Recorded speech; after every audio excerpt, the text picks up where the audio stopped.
Welcome back, guys, to my YouTube channel. I'm really enjoying the story so far. I'm almost at the end, sadly. I'm sure to see how Musashi's journey is gonna kind of come to an end in the next 100 and so chapters. I'm gonna be finishing up this next arc with the Yoshiowa arc, and then after that I'm gonna be moving on to the next one, which I believe is it might be the Wandering arc. And now we have Sasaki Kojiro. Are they gonna fight? Is Musashi and Sasaki gonna fight in place of Denshinshiro? Isn't Shiro gonna die? If some of these characters do die, how is it gonna affect Madahachi and Musashi's timeline in the story? Which new characters are we gonna come into contact with in these next 100 chapters? The role is Sasaki Kojiro gonna play in the story of Musashi and Madahachi? We kind of see that now. Madahachi and Kojiro are kind of gonna be together in this next arc. That Madahachi is going to be his interpreter for the remaining of the arc, I'm guessing. Maybe Sasaki Kojiro finds out that Madahachi has been doubling him throughout this whole story so far. Are we going to find out if Musashi is going to be able to top Sasaki Kojiro, or is he even on his level at this point? I don't think he is. I think Sasaki Kojiro might be even stronger than him. How going forward is Sasaki Kojiro going to affect Musashi and vice versa? Also with Madahachi, is Madahachi going to come into contact with Musashi at this point, since Sasaki Kojiro might take over the spot of Denshinshiro? Or if Denshinshiro decides that he will fight and he dies, will then Sasaki Kojiro take his place and try to fight Musashi? Below me I have obviously my post-it notes. I'm kind of using it as almost like a reflector. So as you guys can see. So I'm going to be writing down the topics I've obviously done with the previous videos and kind of the previous 200 chapters, which is writing down topics I find interesting and themes in the story. I'm just in the living room, so I'm going to be using this spot to read the next 100 chapters. I kind of like the lighting here. It's like more naturalistic. I hope you guys like, comment, and subscribe and enjoy this video, and hopefully maybe the next couple of videos I'll be done with this series, and maybe I'll continue on a new series. Maybe I'll read Slam Dunk next. The movie just came out with Inoue also directing it, so I'm kind of interested to see what that story is about and how does it stand with Vagabond.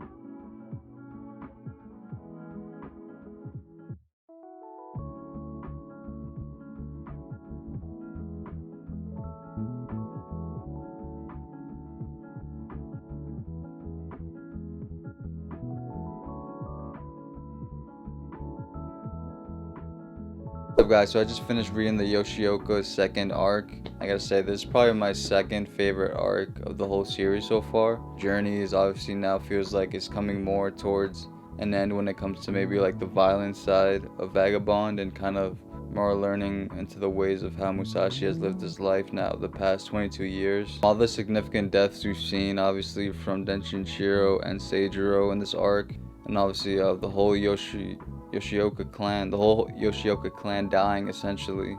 It kind of shows like how much of an effort it was for Musashi, almost his serious intervention arc, in the sense of all the killing he's done throughout the series is now coming to a head, and this was kind of the final big act that he had to do in order to kind of be awakened of all the mistakes he's been doing. Kind of how following the way of the sword has kind of brought him into a very not just violent path, but also kind of shows that there are definitely consequences that he's gonna have to go through, not just going to jail obviously, but mental challenges now in terms of, was it all worth it? Was killing all these people worth it? At the beginning of the 200 chapters, one thing I noticed was that there was kind of this theme of the outsiders, different characters that follow kind of the outsider archetype, I guess. Characters that follows the idea of being an outsider is Musashi, obviously always being alone throughout the whole arc, the whole story so far, and not wanting to be with either Otsu or settling down with anybody, or even trying to make a friend along the way, at least willingly. The second one would be Madahachi, because obviously he's been the one that's also taken kind of a lonely journey, because he's kind of left the past behind of wanting to be with Otsu and also just being away from Miyamoto village. Madahachi, being an outsider, also comes into contact with another outsider in Sasaki Kojiro, who is more of an outsider because not only because of his strengths, but because of his physical. Obviously, the fact that he's deaf and can't really speak. It seems like he's mute. 3 characters all form this kind of ideal of being the outsider archetype. Kind of want to talk about more of Matahachi's character arc. I think this one has been the most in terms of growth for his character. I got to see that now, especially towards the end of the arc. It was kind of his rebirth in a sense. Being back in Miyamoto Village is kind of his desire now, and leaving Kyoto. Similar to Musashi, but obviously for different reasons. One of the things earlier on in the arc that I noticed with Matahachi and kind of why he's always been kind of a negative person in his own life is because of comparison, comparing himself to Musashi and how great these other people are around him in terms of strength. Obviously with Musashi's strength and also with Sasaki Kojiro, it's also because of strength. With someone like Matahachi, it's important to notice that comparison for a lot of people, also in regular life, that comparison kind of kills the sense of joy for a lot of people. And I think maybe that's one of the reasons he is in the story, is kind of to show that someone can become so invested in other people's lives and wanting to be focused on that goal of wanting to be the best swordsman. In terms of Matahachi's case, he's kind of followed this kind of legacy or this kind of story that was told to him of wanting to be one of the best swordsmen. Matahachi's character arc is kind of a symbol of the people that wanted to be something so great so badly, but kind of lost themselves into the idea of what Musashi and people like Sasaki Kojiro are. They don't realize that they're human beings as well, and they're kind of seen as celebrities at this point. It's probably like one of the big reasons Matahachi has been so sad and kind of a tragic character throughout the whole story. Next topic I want to talk about is of purpose, which is something I brought up before in terms of the story, is purpose. I saw it with the sharpening of the sword. Musashi was staying with the kind of the elderly couple that was there. In terms of sharpening the sword, the old man was kind of already done with his job, and obviously comes this great swordsman Musashi, and then eventually Sasaki Kojiro, obviously, that he decides to sharpen both of their swords because he probably sees a greater purpose within them. Obviously we saw Musashi, who eventually had to kill 70 people of the Yoshioka clan, and now Sasaki Kojiro, who's going to be going on his own journey. Swords, we see that the sword has kind of become a symbol of beauty throughout life, especially in Japan, and has also been obviously a symbol of violence, of death, but it's kind of been his job has been to sharpen the sword out of the sake of beauty, which I thought was really cool. It was kind of a good twist, because the katana was obviously just a symbol of kind of killing over time, but for him it was more about beauty. But it also shows how one could get lost in the way of the sword, and constantly sharpening it.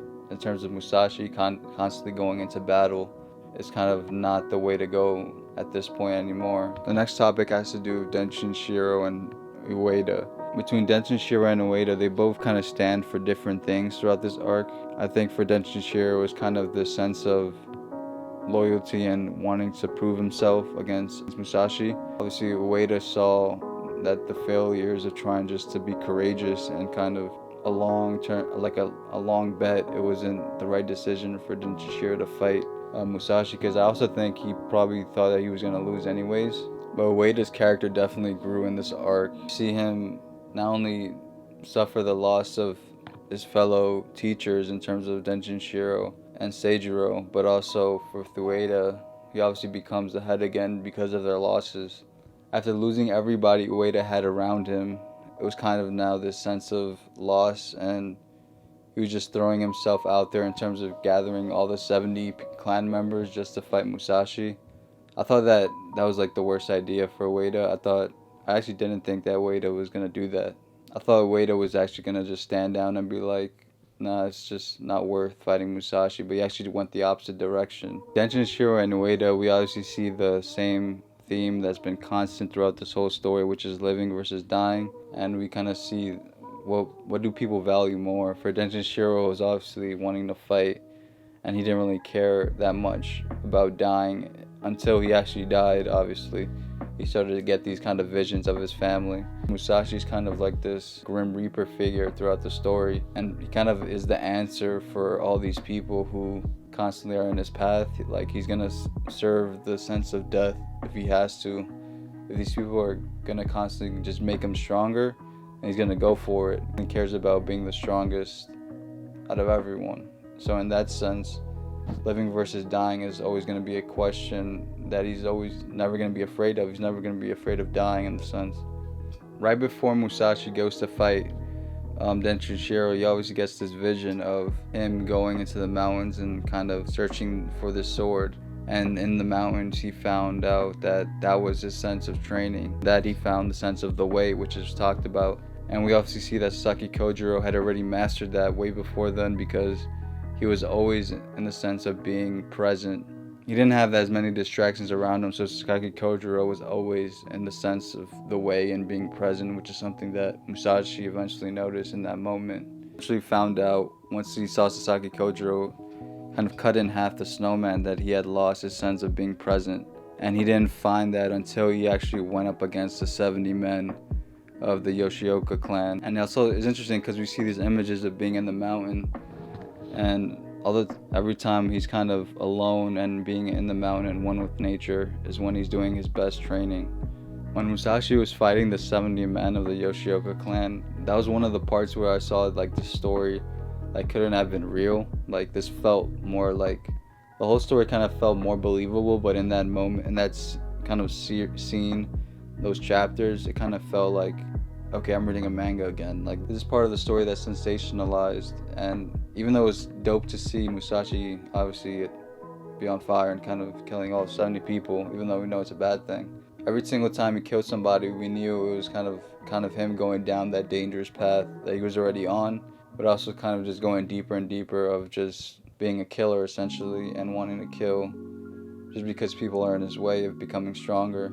The last big thing I want to talk about in this arc is the perception of greatness. When it comes to greatness in this arc, it was obviously seen mainly because of the killing of the 70 clan members. Greatness in the story is kind of an intriguing one because we see how Musashi has become a name that he was trying to attain to become invincible under the sun, and now that he's attained it, it's kind of gonna be the detriment of his life, because now we have all these people that are gonna come after him.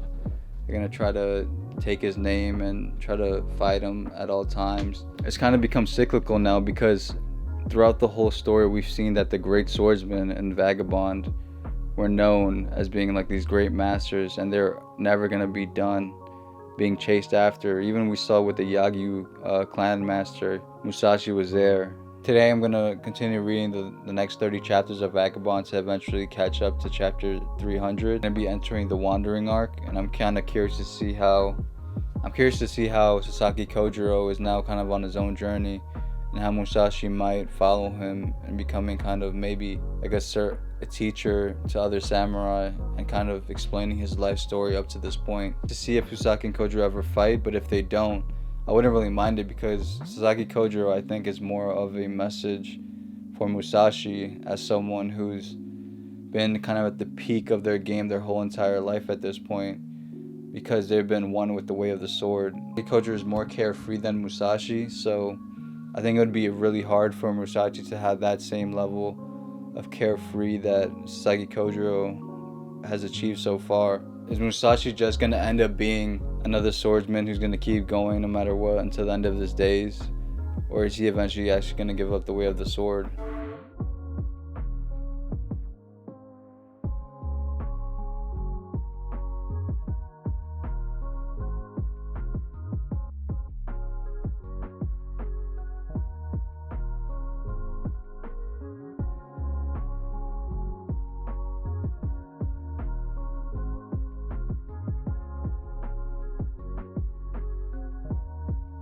Just caught up to chapter 300. I just finished reading that last Wandering arc for the last 30 chapters. I'm getting pretty tired now, so I'm gonna try to speed through like the last 6 topics of this arc. First topic I want to talk about is Otsu as light. In terms of Otsu right now, it seems like she's gonna be like the answer and the key to trying to make Takezo like more normal as a person. You see more flashes of her in Takezo's life, and he's constantly thinking about her more and more, but he's still trying to suppress those feelings and is trying to continue the way of the sword. Is Otsu maybe just gonna find another guy eventually and stop waiting around? One of the more touching moments, I think, in the last 30 chapters was Granny and the relationship with Marahachi. It was nice to see Granny's perspective on Manahachi, because obviously she just views him as her son, and Manahachi was always trying to be someone that he could aspire to be like Musashi, and someone who could be revered as someone like Musashi, but she didn't really care about any of that. Granny just cared about Manahachi as a person and kind of just wanted to have him around as much as possible. She wanted to continue on the Honeyden name, that she accepted Manahachi as one of her own. It was kind of sad to see how Granny passed away as Manahachi was carrying her to the waterfall. And eventually had to bring her back, but it was a nice moment to see Manahachi kind of being.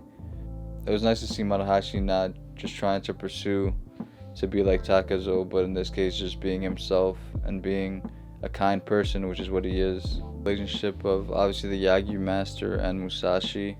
He was kind of the epitome of what Musashi's trying to be now. Find some peace in his life, obviously, from all the constant killing that he's been around and the violence. But I think in terms of the way of the sword, the Yagyu master kind of found peace, and obviously towards the end of his life, and kind of realized that just following the way of the sword wasn't going to be enough in his life.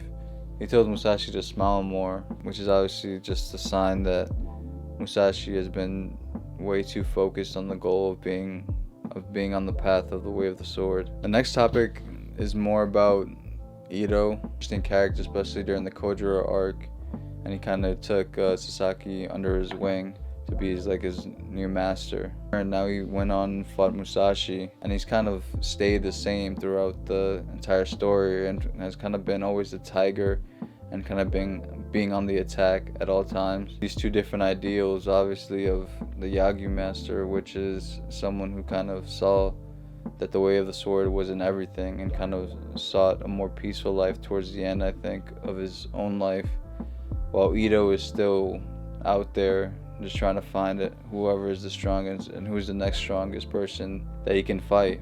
See, with Sasaki Kojiro, he cut off his arm because obviously through rage. Ito just wanted a partner to be with him in terms of just being on that level of strength as him. I think Ito might actually be the strongest character, like in terms of strength, throughout the whole series so far, because to be able to beat Musashi, even though he was already wounded with like kind of one arm technically, even though Musashi was also wounded, so it wasn't 100% like a fair fight. I think Sasaki and Ito might be the strongest characters in the whole series, especially since they kind of follow that same mentality of the way of the tiger. The only difference though is that Sasaki is kind of more carefree in his life and isn't always so focused on the way of the sword. He kind of just lives his life as is and enjoys the way of the sword, while other people kind of seek it. Musashi actually grew up kind of idolizing Ito, obviously we saw in the mountains, and kind of focusing on who the swordsman was. There's a symbol of someone who's kind of stayed in his ways throughout his whole life and being focused on the way of the sword and just trying to become stronger, while Musashi's kind of starting to move out of that mindset. Meanwhile, Ito is still stuck in it. Next thing I want to talk about is the scenes between Musashi and the family that kind of stays over with for like the final couple chapters of this arc. We see throughout the story kind of these references of Buddha and Buddhism throughout the whole story. Takuan kind of wants for Musashi and kind of this version, and we're seeing Musashi kind of live through them. Maybe Musashi is going to pursue this type of lifestyle, but right now he's obviously not, because he wants to, I think eventually he's going to fight Sasaki Kojiro. He might just want to settle down and have a family of his own, similar to the one they just stayed with. But he's constantly battling between his ego and trying to see if he's stronger than the next person. Thank you guys for watching. Like, comment, and subscribe. Let me know what you thought on the last 100 chapters I just finished reading and my thoughts on them. Leave some recommendations below. Maybe what should be the next series I cover. Have a good one.